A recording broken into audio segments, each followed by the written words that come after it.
Good afternoon, everybody. Please have a seat.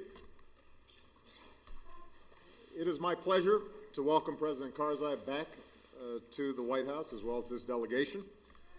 We last saw each other during the NATO summit in my hometown of Chicago, a city that reflects the friendship between our peoples, including many Afghan Americans, as well as the Karzai family.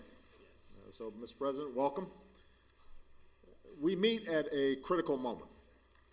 The 33,000 additional forces that I ordered to Afghanistan have served with honor. They've completed their mission and, as promised, returned home this past fall. The transition is well underway, and soon nearly 90% of Afghans will live in areas where Afghan forces are in the lead for their own security. This year will mark another milestone. Afghan forces will take the lead for security across the entire country. And by the end of next year, 2014, the transition will be complete. Afghans will have full responsibility for their security, and this war will come to a responsible end.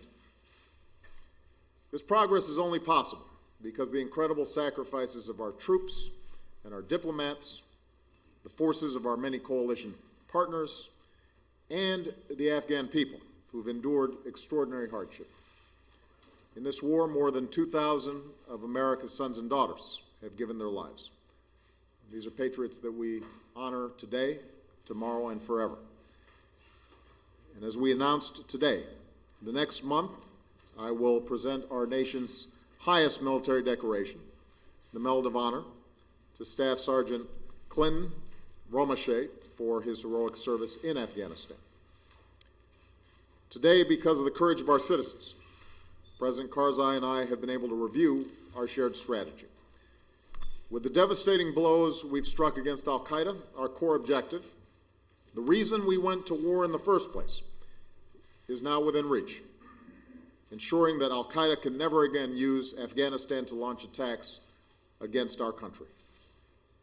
At the same time, we pushed the Taliban out of their strongholds. Today, most major cities and most Afghans are more secure, and insurgents have continued to lose territory. Meanwhile, Afghan forces continue to grow stronger. As planned, some 352,000 Afghan soldiers and police are now in training or on duty. Most missions are already being led by Afghan forces. And of all the men and women in uniform in Afghanistan, the vast majority are Afghans who are fighting and dying for their country every day. We still face significant challenges, but because of this progress, our transition is on track. At the NATO summit last year, we agreed with our coalition partners that Afghan forces will take the lead for security in mid-2013. President Karzai and his team have been here for several days. We've shared vision for how we're going to move ahead. We've consulted with our coalition partners, and we will continue to do so. And today we agreed that as Afghan forces take the lead and as President Karzai announces the final phase of the transition, coalition forces will move to a support role this spring. Our troops will continue to fight alongside Afghans when needed, but let me say it as plainly as I can. Starting this spring, our troops will have a different mission: training, advising, assisting Afghan forces. It will be a historic moment and another step toward full Afghan sovereignty, something I know that President Karzai cares deeply about, as do the Afghan people. This sets the stage for the further reduction of coalition forces. We've already reduced our presence in Afghanistan to roughly 66,000 U.S. troops. I've pledged we'll continue to bring our forces home at a steady pace, and in the coming months I'll announce the next phase of our drawdown, a responsible drawdown that protects the gains our troops have made. President Karzai and I also discussed the nature of our security cooperation after 2014. Our teams continue to work toward a security agreement, and as they do, they will be guided by our respect for Afghan sovereignty and by our two long-term tasks, which will be very specific and very narrow. First, training and assisting Afghan forces, and second, targeted counterterrorism missions against al-Qaeda and its affiliates.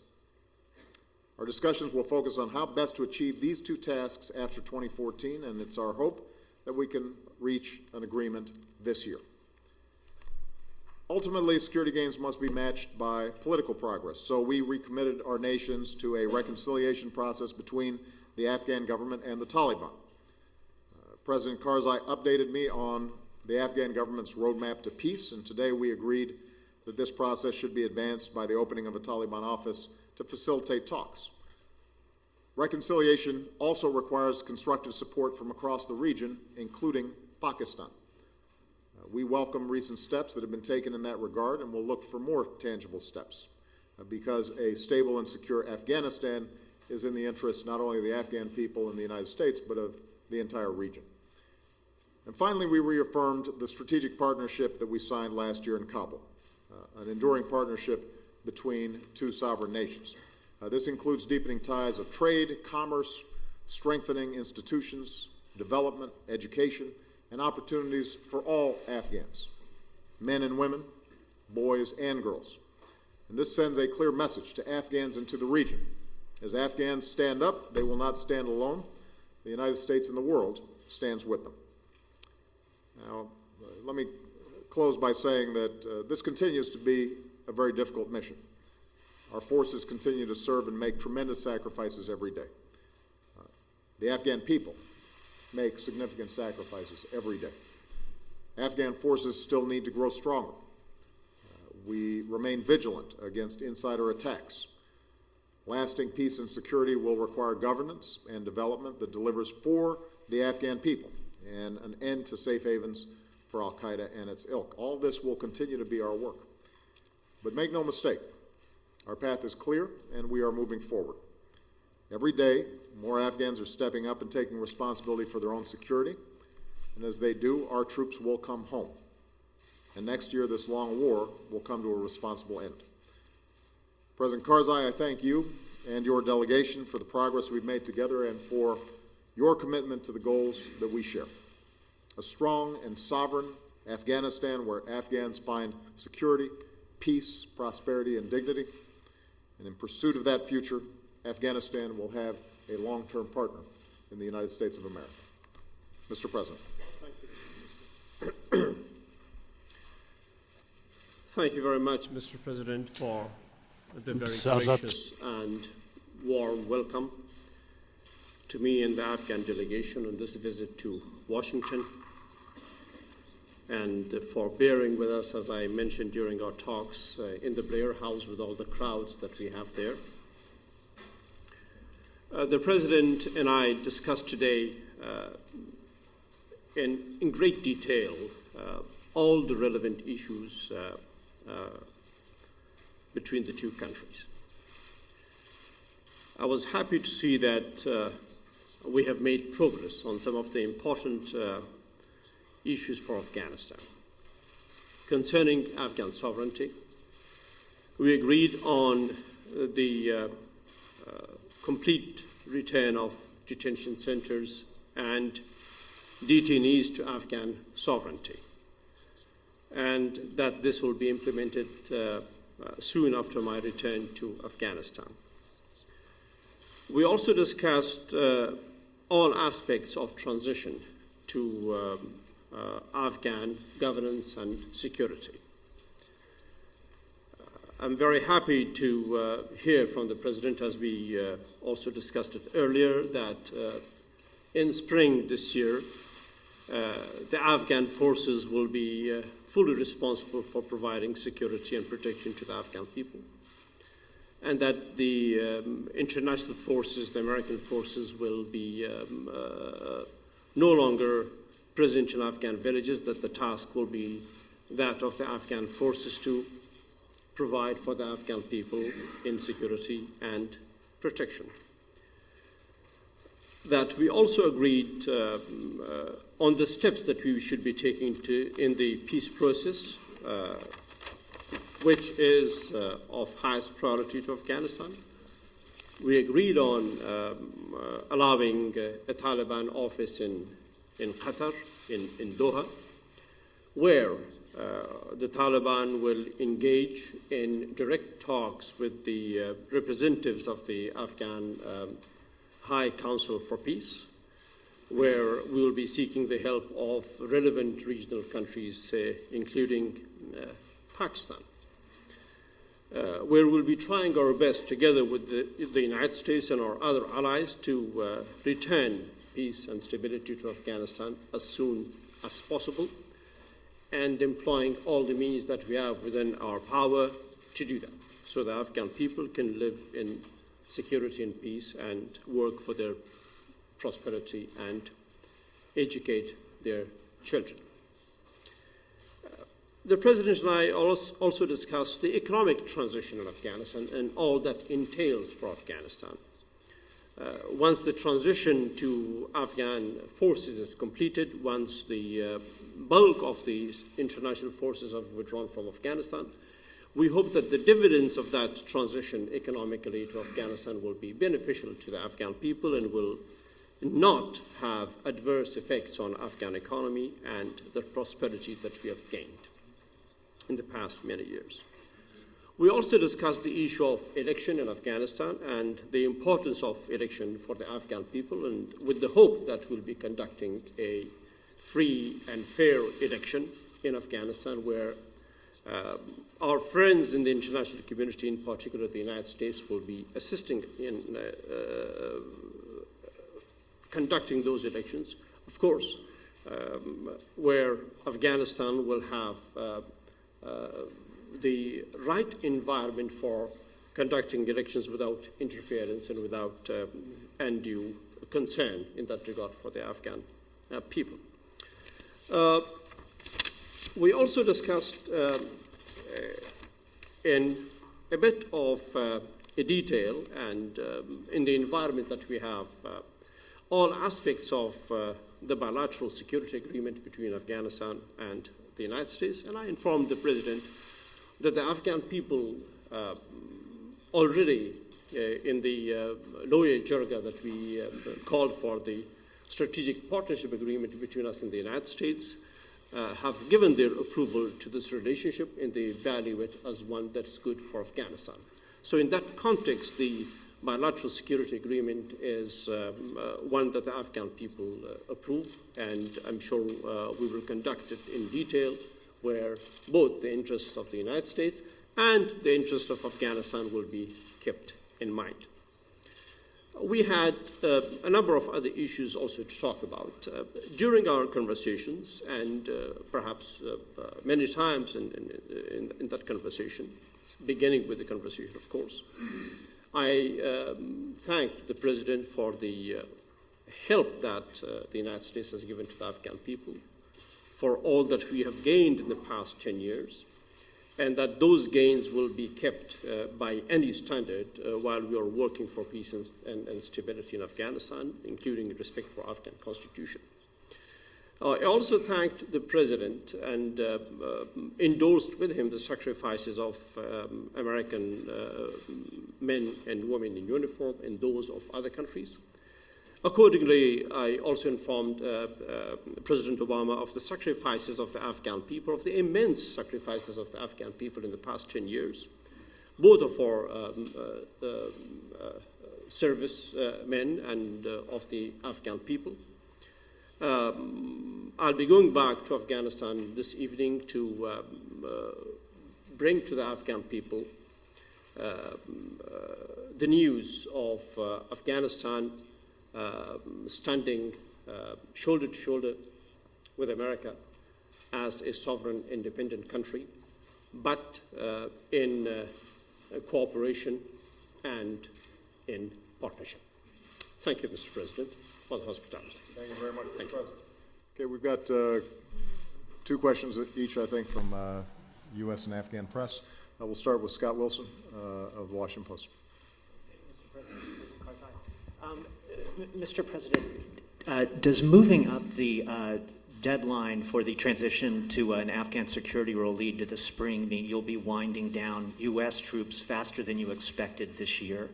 And as specifically as possible, how many troops do you expect to leave in Afghanistan beyond 2014 for the 2 missions you outlined?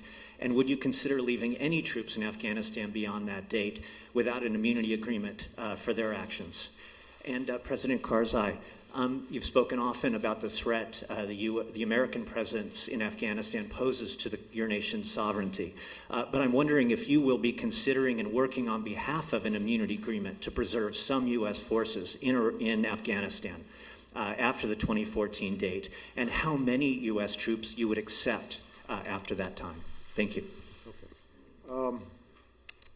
Scott, our first task has been to meet the transition plan that we set first in Lisbon, then in Chicago. And because of the progress that's been made by our troops, because of the progress that's been made in terms of Afghan security forces, their capacity to take the lead, we are able to meet those goals and accelerate them somewhat. So let me repeat, what's going to happen this spring is that Afghans will be in the lead throughout the country. That doesn't mean that coalition forces, including U.S. forces, are no longer fighting. They will still be fighting alongside Afghan troops. It does mean, though, that Afghans will have taken the lead, and our presence, the nature of our work will be different. We will be in a training, assisting, advising role. Obviously, we will still have troops there, and that means that our men and women will still be in harm's way, that there will still be the need for force protection. The environment is going to still be very dangerous. But what we've seen is that Afghan soldiers are stepping up at great risk to themselves.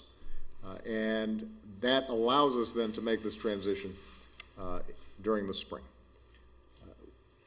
What that translates into precisely in terms of how this drawdown of U.S. troop proceeds is something that isn't yet fully determined.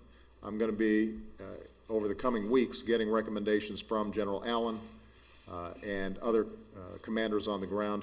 They will be designing and shaping a responsible plan to make sure that we're not losing the gains that have already been made, to make sure that we're in a position to support Afghan units when they're in theater, and to make sure that our folks are also protected even as we're drawing down. So I can't give you a precise number at this point. I'll probably make a separate announcement once I've gotten recommendations from troops, from the generals and our commanders in terms of what that drawdown might look like. With respect to post-2014, we've got 2 goals. And our main conversation today was establishing a meeting of the minds in terms of what those goals would be with a follow-on presence of U.S. troops. Number 1, to train, assist, and advise Afghan forces so that they can maintain their own security. And number 2, making sure that we can continue to go after remnants of al-Qaeda or other affiliates that might threaten our homeland. That is a very limited mission, and it is not one that would require the same kind of footprint, obviously, that we've had over the last 10 years in Afghanistan. Similar to the issue of drawdown, I'm still getting recommendations from the Pentagon and our commanders on the ground in terms of what that would look like. And when we have more information about that, I will be describing that to the American people. I think President Karzai's primary concern, and obviously you'll hear directly from him, is making sure that Afghan sovereignty is respected. And if we have a follow-on force of any sort past 2014, it's got to be at the invitation of the Afghan government, and they have to feel comfortable with it. I will say, and I've said to President Karzai, that we have arrangements like this with countries all around the world. And nowhere do we have any kind of security agreement with a country without immunity for our troops. That's how I, as Commander-in-Chief, can make sure that our folks are protected in carrying out very difficult missions. And so I think President Karzai understands that. I don't want to get ahead of ourselves in terms of the negotiations that are still remaining on the bilateral security agreement, but I think it's fair to say that from my perspective at least, it will not be possible for us to have any kind of U.S. troop presence post-2014 without assurances that our men and women who are operating there are in some way subject to the jurisdiction of another country. Well, sir, the bilateral security agreement is in mind for the interests of both countries. We understand that the issue of immunity is of very specific importance for the United States, as was for us the issue of sovereignty and detentions and the continued presence of international forces in Afghan villages and the very conduct of the war itself. With those issues resolved, as we did today, part of it, the rest was done earlier, I can go to the Afghan people and argue for immunity for U.S. troops in Afghanistan in a way that Afghan sovereignty will not be compromised, in a way that Afghan law will not be compromised, in a way that the provisions that we arrive at through our talks will give the United States the satisfaction of what it seeks and will also provide the Afghan people the benefits that they are seeking through this partnership and the subsequent agreement. That's not for us to decide. It's an issue for the United States. Numbers are not going to make a difference to the situation in Afghanistan.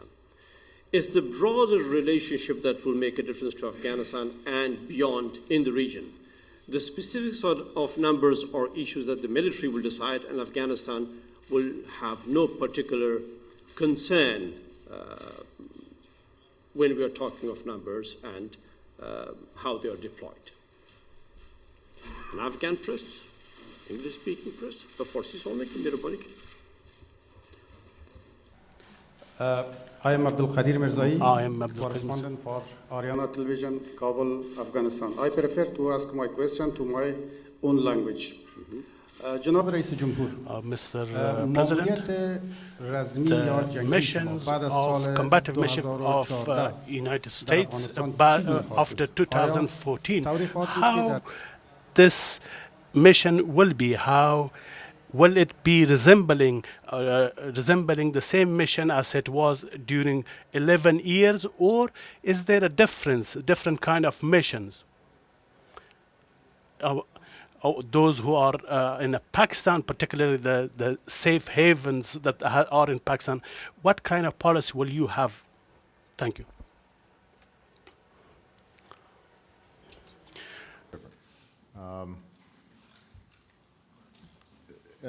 Just to repeat, our main reason, should we have troops in Afghanistan post-2014, at the invitation of the Afghan government, will be to make sure that we are training, assisting, and advising Afghan security forces who have now taken the lead for and are responsible for security throughout Afghanistan, and an interest that the United States has, the very reason that we went to Afghanistan in the first place, and that is to make sure that al-Qaeda and its affiliates cannot launch an attack against the United States or other countries from Afghan soil.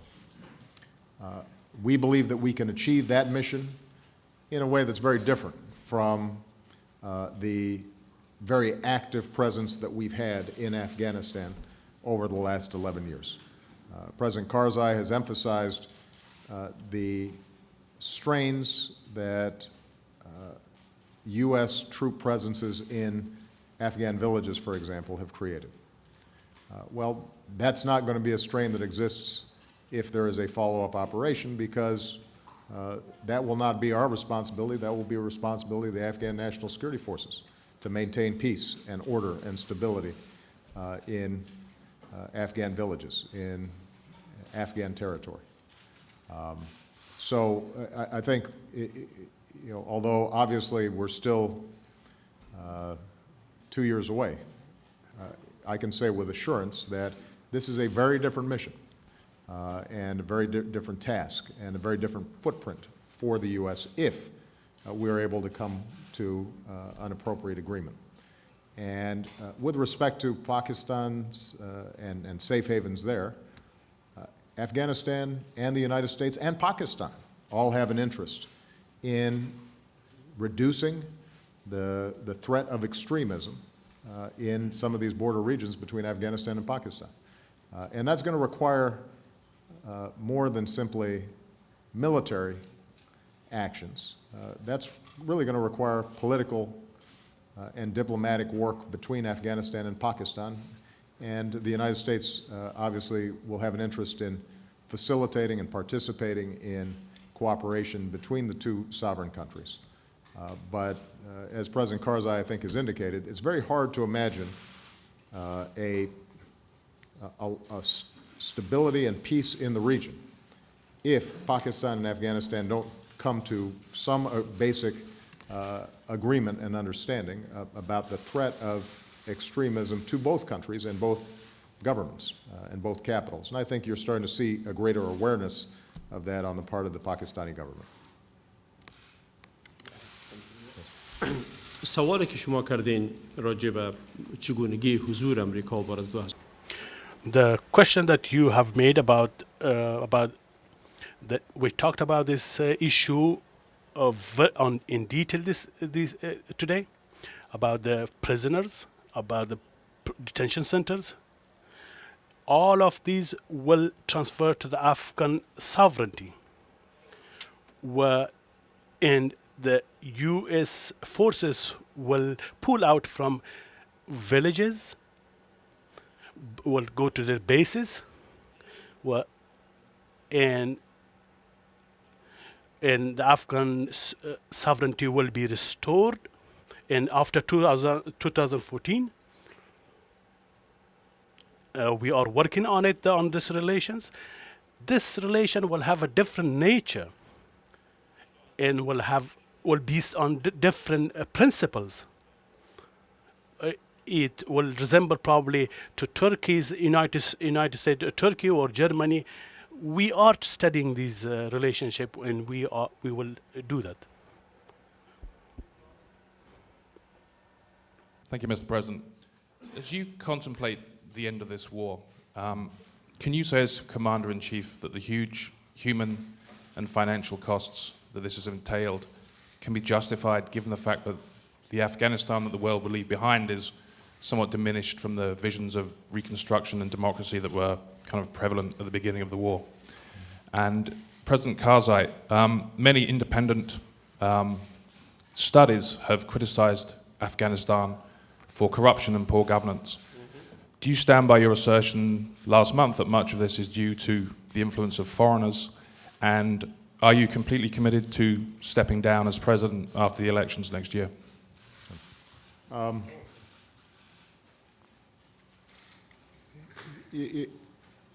want us to remember why we went to Afghanistan. We went into Afghanistan because 3,000 Americans were viciously murdered by a terrorist organization that was operating openly and at the invitation of those who were then ruling Afghanistan. It was absolutely the right thing to do for us to go after that organization, to go after the host government that had aided and abetted, or at least allowed for these attacks to take place. And because of the heroic work of our men and women in uniform, and because of the cooperation and sacrifices of Afghans who had also been brutalized by that then host government, we achieved our central goal, which is, or have come very close to achieving our central goal, which is to decapacitate Al-Qaeda, to dismantle them, to make sure that they can't attack us again. And everything that we've done over the last 10 years, from the perspective of the U.S. national security interests, have been focused on that aim. And you know, at the end of this conflict, we are going to be able to say that the sacrifices that were made by those men and women in uniform has brought about the goal that we sought. Now, what we also recognized very early on was that it was in our national security interest to have a stable, sovereign Afghanistan that was a responsible international actor, that was in partnership with us, and that required Afghanistan to have its own security capacity and to be on a path that was more likely to achieve prosperity and peace for its own people. And I think President Karzai would be the first to acknowledge that Afghanistan still has work to do to accomplish those goals. But there's no doubt that the possibility of peace and prosperity in Afghanistan today is higher than before we went in. And that is also in part because of the sacrifices that the American people have made during this long conflict. So, you know, I think that have we achieved everything that some might have imagined us achieving in the best of scenarios? Probably not. You know, there's a human enterprise, and you know, you fall short of the ideal. Did we achieve our central goal? And have we been able, I think, to shape a strong relationship with a responsible Afghan government that is willing to cooperate with us to make sure that it is not a launching pad for future attacks against the United States? We have achieved that goal. We are in the process of achieving that goal, and for that, I think we have to thank our extraordinary military, intelligence, and diplomatic teams, as well as the cooperation of the Afghan government and the Afghan people. Sir, on the question of corruption, whether it has a foreign element to it, if I have correctly understood your question. There is corruption in Afghanistan. There is corruption in the Afghan government that we are fighting against, employing various means and methods. We have succeeded in certain ways, but if your question is whether we are satisfied, of course not. And on the corruption that is foreign in origin, but occurring in Afghanistan, I have been very clear and explicit, and I don't think that Afghanistan can see less corruption unless there is cooperation between us and our international partners on correcting some of the methods or applications of delivery of assistance to Afghanistan without cooperation and without recognition of the problems. On elections, for me, the greatest of my achievements eventually seen by the Afghan people will be a proper, well-organized, interference-free election in which the Afghan people can elect their next president. And certainly, I would be a retired president, and very happily a retired president. Last question from My name is Mujahid Kakar from Tulu TV, Afghanistan. My question is to you, Mr. President. Afghan women fears that they would be the real victim of reconciliation process in Afghanistan. What assurances you can give them that they will not suffer because of that process? Well, Thank you. the United States has been very clear that any peace process, any reconciliation process must be Afghan-led. It is not for the United States to determine what the terms of this peace will be. But what we have also been very clear about is that from our perspective, it is not possible to reconcile without the Taliban renouncing terrorism,